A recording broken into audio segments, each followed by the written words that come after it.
Madam நான் எங்க இருக்கேன் மேடம்? தலையெல்லாம் அப்படியே சுத்துது மேடம். நான் எப்படி மேடம் இங்க வந்தேன்? ஏய், அறிவு இருக்கா அவனுக்கு? நாங்க கேட்க வேண்டிய கேள்வி நீ கேக்குற. என்ன ஆச்சுடா அவனுக்கு? முத்தரசன் கூட தானே நீ கோயிலுக்குள்ள வந்த. அதுக்கப்புறம் எப்படி இங்க வந்து கிடக்குற? இல்ல பெரியம்மா, சார் கோவிலை சுத்தி வரலான்னு சொன்னாரு. அதனால கோவிலை சுத்தி வந்தோம். அதுக்கப்புறம் போயிட்டு அர்ச்சனை சீட் வாங்கிட்டு வான்னு சொன்னாரு.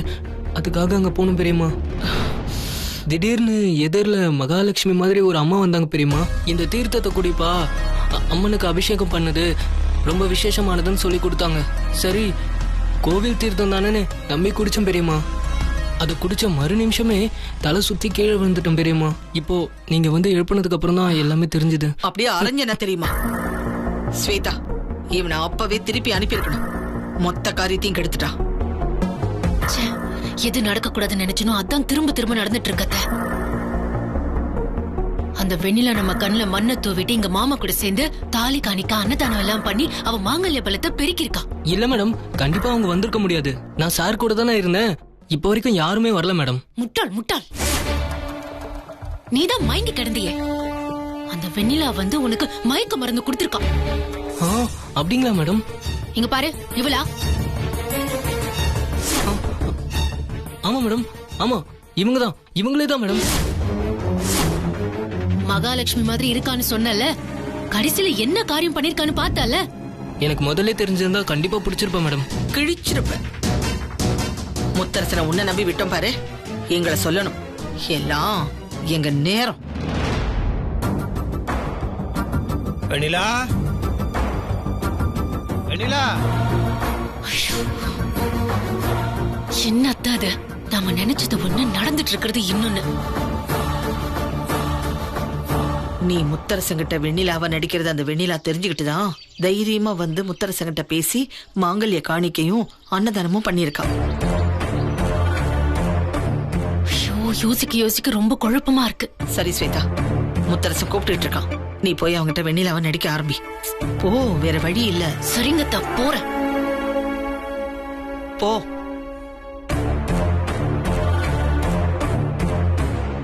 முத்து மாமா கூப்பிட்டியா? முத்து மாமா, அது சரி. என்ன நீ குருகுல பார்த்து வரேன்னு போன, அன்னதானமே முடிஞ்சிருச்சு. பரவாயில்ல விடுங்க முத்து மாமா. குருக்கள அம்மனுக்கு சாத்தின குங்குமம் கொடுத்தாரு. இவன் எங்க? சார், நானும் இங்க தான் சார் இருக்கேன். ஏய், நீ என்னடா ஆனா உன காணாம போயிடுற? அது நான் வந்து உன்னை உள்ள கூட்டிட்டு போயிட்டேன்ல முத்து மாமா. அப்போ வந்து எங்க எங்கன்னு தேடிட்டு இருக்கான். நான் இங்க இருக்கும்போது நீ அங்க போய் தேடுற?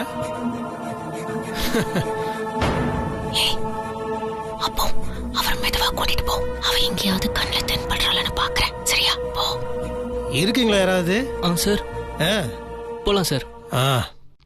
டே அப்போ சார், நீ பண்ண நல்ல காரியம். வெண்ணிலாவை சர்ப்ரைஸா கூட்டு வந்த பாத்தியா? சந்தோஷம். சரிங்க சார், போலாம் சார், போலாம்.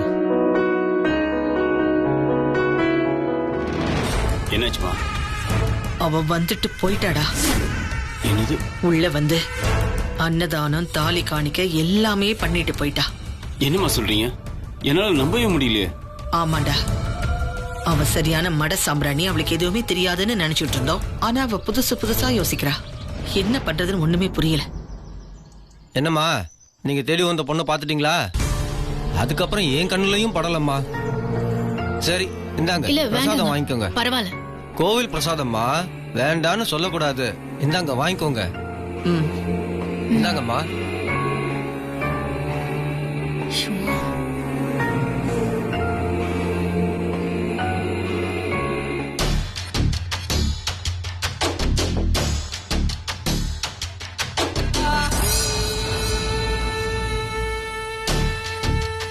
என்ன நடந்துச்சுன்னு பாத்தீங்களா? எனக்கு அப்படியே உடம்பு பூரா எரியுது, எரியுது. அவ உயிரை உருவணும்னு நினைச்சு போன என்ன கடைசியில இதோ உண்டு கட்டி வாங்குற மாதிரி பண்ணிட்டாளே அத்தை. என் மனசு ஆற மாட்டேங்குது, ஆறவே மாட்டேங்குது. ஆமா ஸ்வேதா, நானும் ஒவ்வொரு தடவையும் அவகிட்ட ஏமாந்து வந்து நிக்கிறீங்களேன்னு உங்களை திட்டிக்கிட்டு இருந்தேன். ஆனா இன்னைக்கு உங்க கூட நான் வந்தும் எல்லாரும் ஒன்னா சேர்ந்து ஏமாந்து நிக்கிறோம்னா அத நினைக்கவே அவமானமா இருக்கு. பட்ட நாமும் சாத்திட்டால, அவளை விட மாட்டேன். நான் அவளை விடவே மாட்டேன். ஆனா ஒண்ணு, கண்டிப்பா அவளுக்கு இத்தனை சாமர்த்தியம் பத்தாது. இத்தனையும் அவ பண்றானா யாரோ அவ பின்னால இருந்து அவளை ஆட்டி வைக்கிறாங்க. விடக்கூடாது அத்தை, அவளை விடவே கூடாது. வேற என்னதான் ஸ்வேதா பண்றது? ஒவ்வொரு இடத்துக்கும் அவ வர்றதும் போறதும் நமக்கு எதுவுமே தெரிய மாட்டேங்குது. எப்படியோ நம்ம கண்ணுல மண்ணை தூவி மாயமா மறைஞ்சிடுறா. அவ மாய மந்திரம் பண்றானா, நாமளும் பதிலுக்கு மாய மந்திரம் பண்ணலாமே. புரியல ஸ்வேதா. எனக்கு தெரிஞ்சு இப்போ வரைக்கும் எத்தனையோ மந்திரவாதிங்க நம்ம வீட்டுக்குள்ள வந்துட்டு போயிருக்காங்க. ஆனா கடைசியா வந்தாரே விஸ்வநாதன் நம்பூதிரி, அவர் ஒருத்தர் தான் கொஞ்சம் நம்ப தகுந்த ஆளா தெரிஞ்சார். ஏதோ அன்னைக்கு திடீர்னு எதிர்பார்க்காம அந்த சித்ரா வந்ததால எல்லாமே குளறுபடி ஆயிடுச்சு. அதுவும் இந்த கார்த்திக் ஜனனி பண்ண கூத்து ஒரு பக்கம். மத்தபடி அவர் நினைச்சதை சாதிக்கிறதுக்கு பக்கத்துல தான் இருந்தார். ஆனா கடைசி நேரத்துல எல்லாமே தப்பா முடிஞ்சிடுச்சு. அவரை காண்டாக்ட் பண்ணா ஏதாவது நடக்குமோன்னு எனக்கு தோணுது அத்தை. சரி, நீ அப்பா அவருக்கு கால் பண்ண. ஒரு நிமிஷம், ஸ்பீக்கர்ல போடு.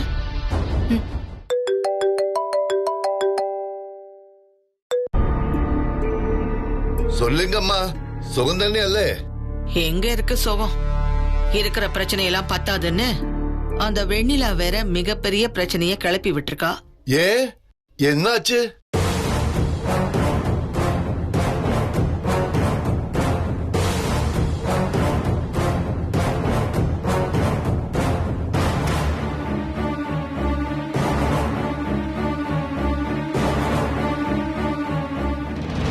ஓஹோ, புள்ள பூச்சி மாதிரி இருந்தவளுக்கு அத்தனை பெரிய தைரியம் வந்துருச்சா? ஆமா சாமி, நீங்க மட்டும் அன்னைக்கு எப்படியாவது சித்ராவை மடக்கி அவங்க ஹனிமூன் நடக்க விடாம தடுத்திருந்தா இன்னைக்கு இவ்வளவு பெரிய பிரச்சனை வந்திருக்காது.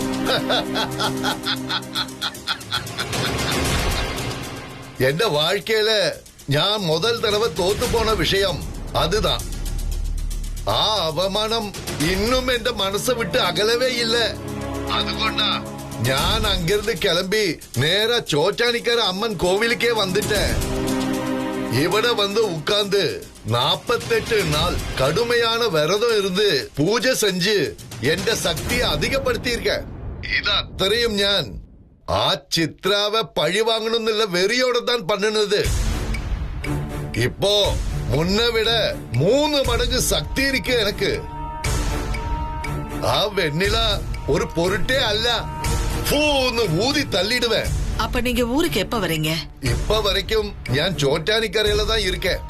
என்ற கடைசி பூஜா இன்னையோட முடியுது. கூடிய சீக்கிரம் முழு பலத்தோட நான் திரும்பி வருவேன். அதுக்கு அப்புறம் சித்ரா, வெண்ணிலா இவங்க எல்லாரையும் ஒரு வழி பண்ணுவேன். நீங்க பேசுறத கேட்கும் போதே என் மனசுக்கு ரொம்ப தெம்பு வருது. தயவு செஞ்சு எப்படியாவது இதை பண்ணிடுங்க. பண்ணி காட்டுறேன். உங்களுக்கு தான் தெரியுமே ஞான ஆறுன்னு. அந்த மாதிரி ஏமாற்றம் இனி நடக்காது. நீங்க இப்ப சொன்னதை கேட்டதுலயே வெண்ணிலா மறுபடியும் என் கையில கிடைச்ச மாதிரி எனக்கு புது பலம் வந்துடுச்சு. அவ எங்கேயோ பக்கத்திலேயே இருந்துகிட்டே எங்களுக்கு தண்ணி காட்டுறா. முத்தரசனுக்கும் ஸ்வேதாவுக்கும் கல்யாணம் பண்ண விடாம தடுக்கிறா. கவலைப்பட வேண்டாம். நீங்க என்கிட்ட பேசுறதுக்கு அப்புறம் வெண்ணிலா உங்களுக்கு கிடைச்சிட்டான்னு நினைச்சுக்கோங்க. வெண்ணிலாவை பிடிச்சு உங்ககிட்ட ஞான் ஒப்படைக்கிறேன். அது மாத்திரமல்ல, முத்தரசனுக்கும் ஸ்வேதாவுக்கும் கல்யாணம் நடக்கிற வரைக்கும் ஞானே கூட இருக்கேன். நீங்க எதுக்கும் கவலைப்படாதீங்க. ரொம்ப சந்தோஷம். சரி ஸ்வேதா, நம்பூதிரி இப்ப பேசுறத கேட்கும் போதே புதுசா ஒரு நம்பிக்கை வந்துருச்சு. எத்தனை காசு செலவானாலும் பரவாயில்ல அத்தை, அந்த வெண்ணிலாவை நம்ம முதல் வேலையை பிடிக்கணும். வரட்டும், அந்த நம்பூதிரி வந்தாலாவது ஏதாவது மாற்றம் வருதான்னு பாப்போம். எனக்கு என்னவோ நல்ல மாற்றம் வரும்னு தோணுது ஸ்வேதா. அது நடக்கட்டும் அத்தை, அது நடந்தா நமக்கு நல்லது தானே.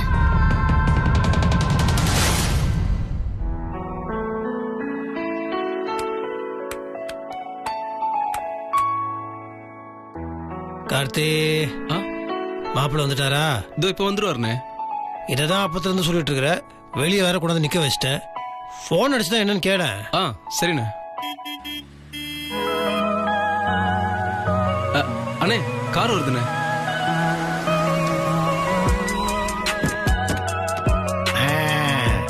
மாப்பிள்ள வாங்க வாங்க வாங்க வாங்க. அண்ணே மாப்பிள்ள வந்தாச்சுண்ணே. ஓ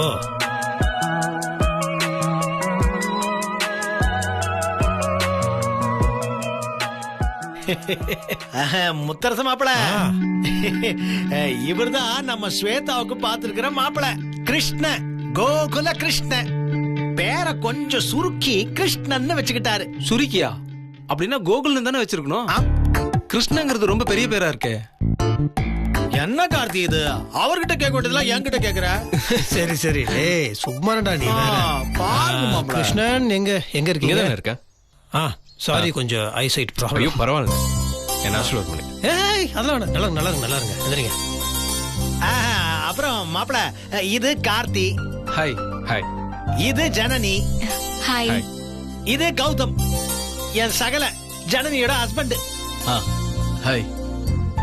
ஏய் வெண்ணிலா எங்கடா கார்த்தி? இன்னும் வரலண்ணே. கிச்சன்ல ஏதாவது வேலை இருக்கும், அதை முடிச்சுட்டு வருவாங்க. ஐயோ so so so so so, என்னடா உங்க அண்ணி இந்த கிச்சனை கட்டிட்டே எழுதிட்டு இருக்கிறாங்க. அப்போ எங்க? சார் வந்துட்டேன் சார். இதோ மாப்பிள சொல்லுங்க. இவன் தான் அப்பு, இந்த வீட்டோட ஆளுநாள் அழகுராஜா. இப்போ நீங்க நம்ம வீட்டுக்கு மாப்பிள்ளைய வர போறீங்கல்ல, அதுக்கும் ஒரு வகையில சார் தான் காரணம். வணக்கம். ஜனனி, அது ஆர்த்தி எடுத்து மாப்பிள்ளைய உள்ள கூட்டு வா. சரிண்ணே. கௌதம் பத்து வைங்க. தங்கச்சி ஒரு நிமிஷம். எனக்கு ஆர்த்தி நீங்க எடுக்க வேண்டாம்.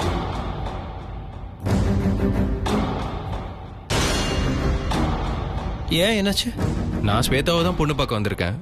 ஸ்வேதாவே வந்து எனக்கு ஆர்த்தி எடுத்தா எனக்கு ரொம்ப நல்லா இருக்கும். அவ்வளவுதானே, இதெல்லாம் ஒரு விஷயமா? எடுத்துட்டா போச்சு. ஸ்வேதா, சித்தி, பூங்கோத, வாங்க மாப்பிள்ளை வந்திருக்காருல்ல.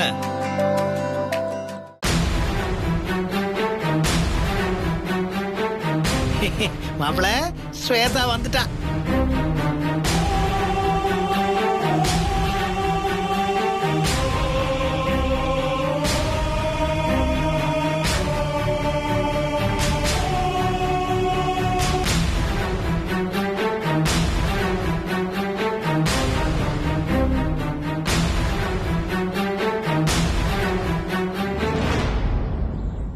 முத்தரசு, நாங்க வந்துட்டோம்ப்பா.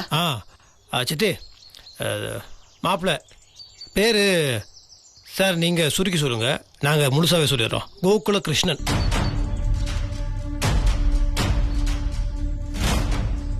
அம்மா, என்ன ஆசீர்வாதம் பண்ணுங்க. நல்லா இருப்பா.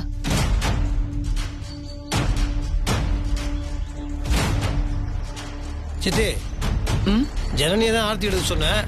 அவரு நம்ம ஸ்வேதா ஆர்த்தி எடுக்கணும்னு ஆசைப்படுறாரு. ஸ்வேதா, நீ ஆர்த்தி எடுத்து மாப்பிள்ளை உள்ள கூட்டு போ. என்னப்பா இது? ஆர்த்தி கீர்த்தின்லாம் புது பழக்கமா இருக்கு. சரி, இதுல என்ன சித்தி இருக்கு? அவர் நம்ம வீட்டுக்கு மாப்பிள்ளை வர போறாரு, அதுவும் அழகப்ப மாப்பிள்ளையோட அக்கா பையன். இதுல என்ன தப்பு இருக்கு? எடுக்கட்டும். சரி ஸ்வேதா, போய் ஆரத்தி எடு.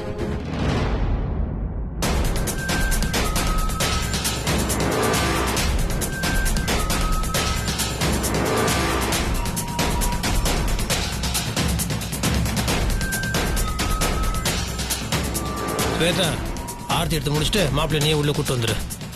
கத்தி, நம்ம உள்ள போலவா.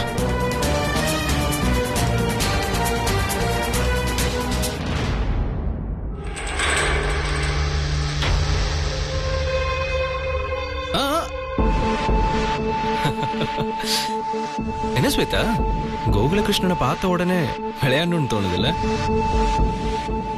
பிடிச்சிருக்கு. உன்னை எனக்கு ரொம்ப பிடிச்சிருக்கு. இப்ப விளையாண்டிய அது கூட ரொம்ப ரொம்ப பிடிச்சிருக்கு.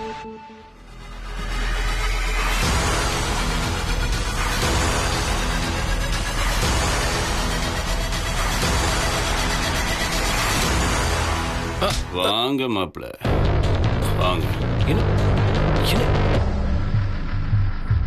ஹலோ, என்னங்க வந்ததும் வராதுமா வீட்டுக்கு வரப்போற மாப்பிள்ளைய இப்படி மரியாதை இல்லாம மொரட்டுத்தனமா தள்ளிட்டு வரீங்களே? தள்ளிட்டு வந்ததோட விட மாட்டேன். தேவைப்பட்டா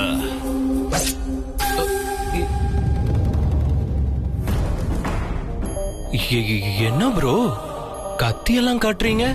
கத்திய காட்டுறதோட விட மாட்டேன்.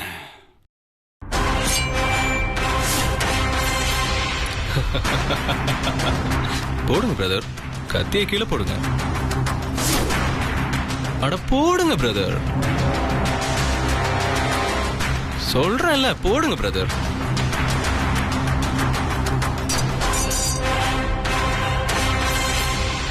என்ன பிரதர் பயன்ட்டீங்களா?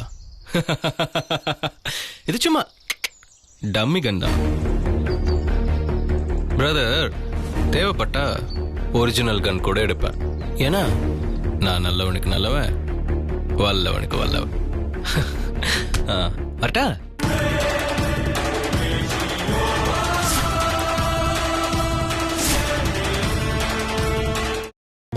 கிருஷ்ண மாப்பிள்ள, சொல்லுங்க. எங்க பேச்சுக்கு மரியாதை கொடுத்து நீங்க வந்ததுக்கு ரொம்ப நன்றி, ரொம்ப சந்தோஷம். அழகப்பா மாப்பிள்ள இருக்கேன். எல்லா விஷயத்தையும் உங்ககிட்ட சொல்லியிருப்பாரு நினைக்கிறேன். மாமா எல்லா விஷயத்தையும் சொன்னாரு. உங்களுக்கு கண் பார்வை போன விஷயம், டாக்டர் கூடிய விரைவில் உங்களுக்கு பார்வை வந்துடும் சொன்னது, அப்புறம் நீங்க கற்பனசாமிக்கு வேஷம் போட்டு சாமி கும்பிட்டது எல்லாத்தையும் சொன்னாரு. பரவாயில்லையே, எல்லா விஷயத்தையும் சொல்லிட்டாரு போல இருக்கு. கார்த்தி அண்ணே, பக்கெட் பிரியாணி வேலை செஞ்சிருக்கு. ஆமாண்ணே சொன்னாரு. நீங்க ஸ்வேதாக்கு நல்ல ஒரு மாப்பிள்ளை வேணும்னு கற்பனசாமி வேஷம் போட்டு வேண்டிக்கிட்டதுதான் ஹைலைட்னு சொன்னாரு. அந்த போட்டோஸ் எல்லாம் கூட பார்த்தேன், ரொம்ப பிரமாதமா இருந்தது. ஆமா, வேணுதெல்லாம் நல்லபடியா முடிஞ்சது. அது என்னோட கண் பார்வைக்காக மட்டும் கிடையாது, ஸ்வேதாக்கு ஒரு நல்ல வாழ்க்கை அமையணும் இல்லையா, அதுக்கு அவன் சேர்த்து தான். ஸ்வேதா நல்லா இருக்கணும்னா அதுக்காக நாங்கள் என்ன வேணாலும் பண்ணுவோம். அதுக்கப்புறம் ஸ்வேதா பத்தி நானே சொல்லக்கூடாது, ஏன்னா அவன் எங்க வீட்டு பொண்ணு. இருந்தாலும் சொல்றேன், நீங்களே பார்த்துருப்பீங்க, அழகுலையோ அறிவிலையோ படிப்புலையோ எதுலையும் எந்த குறைச்சலும் கிடையாது. ஹைட்ல கூட சும்மா கிண்டல் பண்ண. தங்கமான பொண்ணுங்க, இந்த ஊர்ல நீங்க எங்க தேடினாலும் இப்படி ஒரு பொண்ணை நீங்க பார்க்கவே முடியாது. ஆமாமா, வந்ததுமே பார்த்தேன், ஆர்த்தி எடுக்கும் போதும் பார்த்துட்டேன். எனக்கு அவங்கள ரொம்ப பிடிச்சிருக்கு. கட்டினா ஸ்வேதாவை தான் கட்டுவேன், இல்லைன்னா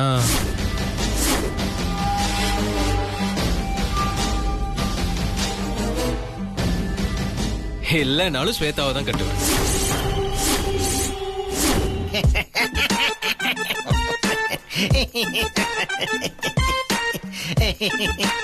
அக்கா பையன் தான், அக்கா பையன் தான். பரவாயில்லையே, நல்லா தமாஷா பேசுறீங்க. Nice sense of humour. அப்படியே உங்க மாமா மாதிரியே இருக்கீங்க. அதுக்கப்புறம் ஒரு நிமிஷம் ஸ்வேதா, மாப்பிள்ள ஒரு வாயை தொண்டு உன்னை பிடிச்சிருக்குன்னு சொல்லிட்டாரு. இப்ப நீயும் சொல்லிடுமா?